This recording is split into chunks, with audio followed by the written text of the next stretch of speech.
Welcome back, friends and neighbors, to another networking video. Today we are finishing up Chapter 12, Miscellaneous IP Services. And in this video, we're going to talk a little bit about the iOS, FTP, and TFTP and how they go together. So last time we did talk about the first hop redundancy protocol. In particular, we had a demo on HSRP, and we talked a little bit about SNMP. And today we're doing the capabilities and functions of FTP and TFTP. They do the same sort of thing, except one has more capability than the other and requires a login. And we'll finish off with the do I know this already questions that apply to this section. Our key topics, we got to go all the way down to the bottom there. Process of upgrading the iOS using TFTP and using TFTP and FTP functions. Example of using FTP to load the new iOS FTP functions and control. So we'll talk a little bit about those. I'm going to show you some captures for both TFTP and FTP. Then we'll run through some of the commands. I'm not going to upgrade a router in Packet Tracer, but you'll get the idea. So a little bit about the Cisco IOS and the Cisco file system. Most of us are kind of familiar with PCs, right? You open them up, motherboard, hard drive, RAM, and like that, and then you run an operating system, Windows or a Mac OS of some kind. And it's easy to say, oh, that router is such a strange thing, or the switch is such a strange thing. I have no idea how the insides work. But if you took it off, or took the cover off, you would see that it's a little computer in there. So now all of a sudden we go, oh, okay, it's got a motherboard and it's got memory in it and processors in it, and yes, an iOS that has to be stored somewhere. So there's the file system itself, and so above me here you can see the show file system, and there's a couple of different types of file system, right? Non-volatile RAM in this case, and flash. And then there are the files that are stored on the file system. So the iOS itself is a single file that's loaded into RAM. So when your Cisco boots up, it's got some boot instructions, just like a regular PC does on the motherboard, that say, where can I find the image that I'm supposed to run? This is no different than a PC, right? The PC looks for the operating system kernel and then says, I'm going to start this up. And so here we've got an example of the image file right there. So the iOS is a single file that gets loaded into RAM, and the I/O file system, IFS, is got directories and files and rules in it for how you navigate things around. And you could see that if you did a directory listing on any file system, you did a dir command or whatever, you would see that there are read, write, and execute permissions on the files or the programs that are sitting there. Now, Cisco routers and switches and other devices use flash memory. So if you were to open up the cover or take the cover off, you would not see, a traditional rotational hard drive. You wouldn't even see an SSD. It uses flash memory, which is nice because you can specify the size, right? You only need to install as much as you need. There'll be no swapping out of components. There's no parts to wear out. And flash memory is rewritable and permanent. So you take power away, the memory or what you did still stays there. So if you have a running config, right? So we've done tons of examples in this series, and that's in the running config. But if I power off that machine, then the running config goes away. But I could save it as another file, and that would exist in the I/O file system as either the startup config or maybe a configuration file that I named something else. When you deal with voice over IP systems, there are lots of files that are on that system to support the phones. So these are examples of just other files that you might find in the file system. So there are some handy commands that we'll take a look at here in a second, right? Show running config or show run, show startup config, show flash, and maybe we'll do we'll do an example of a copy command. Now, continuing on with this, when you look at the Cisco file system, you can see that there's a couple of storage types that are there. There's the opaque kind of thing, that logical internal file system. Network external file systems. This is if you're going to reference Now this is it's a type. It's not something that you would see. So if you're going to reference external file storage someplace else, it would be a network file storage. Disk storage, that's flash. That's what we where we store the images. USB flash. Some routers have the ability to have a USB slot on them, so you can attach storage right there. In a lot of the routers that we have, 2811s and things like that, they actually have an SSD storage, so it's the card storage, and the iOS is on that. It's not even on the internal storage. NVRAM is the location of the startup config, so devices have a default startup config and a memory location where that can be found, and then you can overwrite that with your own startup config. Now, if you, I don't know, purchase new services or there's a patch upgrade or something like that, you'll need to upgrade or patch your file system. And there are a couple of common ways to do that, but we're going to use the copy command to do that. So the copy command will reference the source of the information and then where is it going, and then there'll be some other questions here. So if you take a look above me here, here's the copy command with the question mark, and the flash, FTP, running config, SCP, startup config, and TFTP, those are all sources. So we want to copy from one of these, and then we're going to send whatever we copied to, in this case, flash. So because this is a TFTP command, the next thing that the iOS asks me for is, well, what's the IP address of the remote host? And then it would ask me for the file name and so on. Now there's lots of variations on this theme, and there's also lots of uses for the copy command. The one that I use all the time is copy run start. So I'm going to be building a running config, and then I want to use that as my startup config, and so I'll use copy run start for that. Now, one of the things that Cisco talks about is what's the process, right? So you'll get an image from a Cisco site or a Cisco vendor, and then you'll load that onto your TFTP or FTP server, and then you'll bring it down to whatever your machines are that you're updating. And we'll see in a little bit how to validate that this file that's being transferred to you is actually valid. So let's take a quick look at some of the commands that we can use to run around inside the file system. So here's just our integrated services router, and I'm going to take a look at the CLI. And we do not want the initial configuration dialog. So almost all of these, right, are the show command. We'll do the copy command too. But if I take a look at my show command, I've got a couple things here. I can do the file system. I can do flash, so we'll do those. But I can also do the startup config, the running config, and do something simple like the a dir command. So if we do the show file system, right? These are the list of all the file systems, at least on this machine, right? Here we got flash and NVRAM. You can also do a dir. Now, a lot of times the difference between the commands is not only the permissions, but maybe how much memory you might have associated with it, right? And then we've got the file names themselves. We could also do show flash.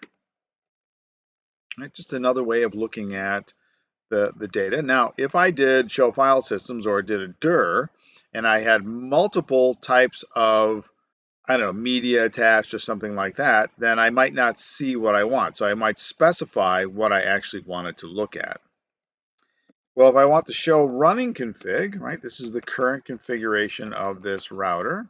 But if I did a show startup config, this is the configuration that would be used when this machine boots up. Now, there is no startup config, but I could do the copy command, right? So here's all the sources that I might use. So I might say, well, I like what I just did with the running config, so I might say copy run, and then what might I do? Well, I might copy this to my startup config. So I might say copy run startup, right, or copy run start. And the destination file name, yep, this is the one that I want to use because that's the one the router is going to reference by default. Now if I do a show startup config, now I actually have a configuration there. So that's examples of how you can just run around inside the operating system. You can copy things around, move things around from the command line as well. Now I'll show you one other quick thing here about files themselves. If I said I wanted to copy the running config, and then I could say, well, where do I want to copy it to? Well, let's copy this to Flash. Well, then it's going to say, well, what is the name of the file that you want? And I might say, I'll just call it my file. Now, if I do a dir, there's my file right there. And what this allows me to do is create configurations that are timestamped, that have particular names associated with them, backup files, things of that sort. All right, let's get back to the slides. So in the context of upgrading or re-imaging a device, we already know now we've got the copy command, but you've brought an image down from somewhere. So you've got a valid Cisco image file, at least you think that you have. But how do you make sure that this is not a bad guy image, or the image itself hasn't been corrupted in some way along the way? Well, lots of files and lots of messages have an integrity check sent along with them, or at least available. And the general idea is that integrity checks are a calculation. It's just a mathematical calculation on the data. So for example, a header checksum is the 16-bit ones complement of the ones complement sum. So you just add all the things up using the 16-bit ones complement, and then you get a number. And then you append that to the header so that somebody receives the message, does the same exact calculation, and compares the two numbers. And if they're the same, the message is good. Nothing happened to the message and nobody messed with it. Well, in the case of files, a lot of times we use the message digest 5 algorithm. So it's a hash algorithm that is used to verify that a file has not been modified. So you download an iOS image, and then you see the published MD5 checksum. And so what you do is you get it, and you can calculate the same sum. Now, there are lots of calculators that you can download or use on the web that you just feed it the file, and it'll calculate the MD5 sum for you. But modern iOSs also have the verify command. So that's this right here, right? So we have the verify command, and then you tell it what algorithm was used for this checksum, and then you calculate the checksum and you compare the value that was published and the value that you got. And if they're the same, you know that the iOS image is valid. If verification fails on the device, right, then the file will be deleted from the device. The install will not go forward. If you use an outside tool, of course, that's not going to happen. So there you go. That's how you verify the Cisco IOS image. And in general, it's good to know about how integrity checks work. We see them an awful lot in messaging, right? Especially the checksums that are available in IPv4 headers and TCP and UDP. We see those all the time. And we also do things like hash message authentication code, HMAC SHA-1, things of that sort. So these are all integrity checks that do a calculation and then provide the number, and then you do the same thing when you receive it and you compare them. So we do this all the time. This is just a more manual process.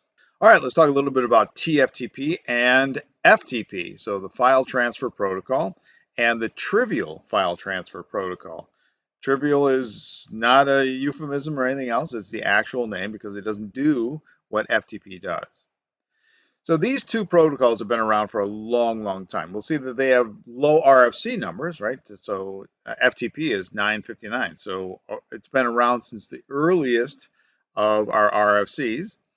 And both of them are referenced in RFC 1123. 1122 and 1123 specify the TCP/IP model, what the layers are supposed to do, and the responsibilities of the hosts and the protocols that should be supported. Now, both of them are clear text transfers, meaning that if somebody is watching your FTP or your TFTP traffic, they can see exactly what's happening. And for that reason, we also have the secure copy protocol. And in that case, you're using the file transfer protocol over SSH, or the file transfer that's built into SSH. So the secure copy is a way to prevent all of that sort of eavesdropping. Now, RFC 959 FTP uses ports 20 and 21 to get things started. So these are the command and data transfer ports, but we'll see that there's variations on a theme, and there are lots and lots of features that you can use when you're using FTP. So you FTP into someplace and you actually have a shell that you sort of open up and a whole bunch of commands. And so you can say, well, show me what's in the file structure, show me the files themselves, let me move around inside the directories depending on what permissions you have. Trivial file transfer is called trivial because the only thing that you're allowed to do is transfer files, and there's no username and password. And FTP uses TCP, and trivial file transfer uses UDP. So it's just this, can I have this file? Sure, here you go. So very, very straightforward. So I added this slide just to make sure that they were in there, but we're also going to go over an actual capture here. So here's FTP. Now, FTP, as I just got done saying, uses TCP. So here's port 21, right? This is the initial connection, what we call the command. So the server would be listening on port 21. And there's the SYN, SYNAC, ACK, TCP handshake. And we can see right here, these are individual messages, right? So this tells me a little bit about the software that I was using, FileZilla, server and client. By the way, if you want to fool around with FTP, these are great freebies to use. And then here's my login. Oh goodness, right? Very clear. And then here's the password for it. So very, very clear text sort of password. So let's take a look at FTP real quick. So I'm going to filter on TCP port equals 21. So here is the very capture. And you can see that there's this back and forth, right? The TCP conversation. And then just for fun, we'll take a look at the username as it goes across. So these are the FTP commands. And you can see that, right, everywhere in the packet, right, it's very clear what's happening. And then here's the FTP command that says, give me your password. So that would be the prompt that I would get. And there's the password. So this is why we say it's very, very clear text. And then at this point, the conversation stopped, but the file transfer, you know, whatever transfer request I made would go back and forth at this point. But there's a lot more to FTP than there is TFTP. So here's our TFTP, and this is a snippet of what we're going to see. So in this particular case, it's a request for a file, and it just says, can I have this file? Sure, here's the file, back and forth until I get the file. We can also see that this is UDP and port 69 instead of 20 or 21. So here's a capture again. I'm going to say, I'm going to filter on UDP port equals 69. And there we have it. So in this case, it was a phone that came up and said, look, I would like some files from you. And we can see that it is UDP and file transfer protocol, right? There's the source file. So again, very clear text. And this will be just after the phone makes the requests, right? The files will simply be transferred. So here is the request, and here is the file going back down. Now in this case, we can also see that the request is made over port 69, and the transfer is on a different port. Okay, so let's talk a little bit about some details. Both the TFTP and the FTP services listen on particular ports. These are the control ports that we use to connect, and it's very common for the application to hand off the data transfer to another port. And that is simply for the reason that if I have a whole bunch of connections coming in, I don't want them monopolizing the command ports. Imagine if you had 100 phones that connected all at the same time. Now, in the case of FTP, FTP is a little more complicated because, again, normally you would start up and you saw the TCP handshake with port 21. So SYN, SYNAC, ACK on port 21. And then it transitions to, well, we're going to do some kind of file transfer. So a lot of stuff can happen on port 21, right? You ask for a directory listing, then you ask for a file. The minute you do data transfer, now we have to ask, what FTP mode are you in? So this is not something for TFTP, this is just FTP. And you're either going to have either be in active or passive mode. Let's do passive first. So if you're in passive mode, then the client issues a passive command. So this says this is the mode that I'm in. And from the RFC, this command requests the server data transfer process to listen on a data port, which is not its default data port, and to wait for a connection rather than to initiate one upon receipt of the transfer command. So this is server-side control of this particular port. The active transfer says the user issues a port command, and so per the RFC, right, the user sends the server a port command indicating the data port of the other. Now, this creates problems for firewalls because this is the user controlling the connection. The user says, I want to use this data port. And this is where firewalls and things like that will throw a shoe because we don't like outside nodes or outside entities to initiate or control connections. So it's very common for internally, it's okay to use active mode, but externally for external connections, you're usually only going to see passive mode. And today, of course, as we mentioned earlier, both of these are insecure, so it's likely you're going to do SCP anyway. All right, time for the do you know this already questions. So question number 4, I guess I could have done the SNMP ones with the last video, but here we go. Question number 4, the network management station is using SNMP to manage some of the Cisco routers. Now, a lot of times the SNM or the NMS is a network management server or network management system.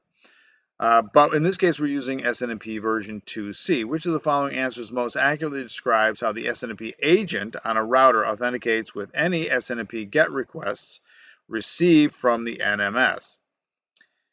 Now remember that the GET request is going to come from the management server agent to the client agent, and that'll be a GET request, whichever flavor of GET request that you're doing. And the thing that allows us to authenticate is the community string. Now we know that it's clear text, but it's still a community string out there. And you could use the read-write or the read-only community string. And remember that one of the things that we try to avoid is the set requests. We don't want to allow those. Question number 5, which of the following SNMP messages are typically sent by an SNMP agent? That is on the device. So what would the router send to the NMS? And that was A and C. You could send traps or informs. The difference between those two is that the inform requires an acknowledgement. Question number 6, an FTP client connects to an FTP server using active mode and retrieves a copy of a file from a server. So this will be using the port command. Which of the answers describes a TCP connection initiated by the FTP client? So in this particular case, we're not doing the transfer yet, so we would still be doing FTP control at this point. The difference is that the FTP client would be saying, listen, I want to use this port.